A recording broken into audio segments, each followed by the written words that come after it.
হাই viewers, এয়া মোৰ বাগানৰ অৱস্থা। আজি বাগানৰ অৱস্থা অতি বেয়া আৰু মনটো বেয়া। সেইকাৰণে মোৰ বাগানত বান্দৰ সোমাই গছ গছনিবিলাক তছনছ কৰি থৈ গৈছে। আনাৰৰ গছৰ পৰা আনাৰ ছিঙি মেলি খাইছে, পেলাইছে।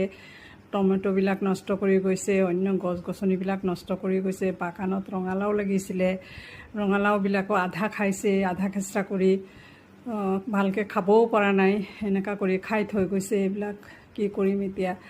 আৰু এইয়া দেখিছেনে কেনেকুৱা ডাঙৰ ৰঙালাও। মই ভাবিছিলোঁ পকাম, আৰু এয়াও এনেকুৱা কৰি খাইছে। আৰু গছৰ ডালবিলাক ভাঙি থৈ গৈছে। মোৰ বাগানৰ ইয়াত নেটৰ বেৰা দিয়া আছিলে, নেট ফালি ছিঙি সোমাইছে। এতিয়া মই একো উপায় পোৱা নাই, কি কৰিম। আপোনালোকে কিবা দিহা দিবচোন। আপোনালোকে মোৰ ভিডিঅ'টো চাই ভাল লাগিলে লাইকো কৰিব, শ্বেয়াৰো কৰিব, ছাবস্ক্ৰাইবো কৰিব। আৰু এই বান্দৰৰ কাৰণে কেনেকুৱা প্ৰটেকশ্যন দিয়াৰ কিবা সুবিধা আছে নেকি?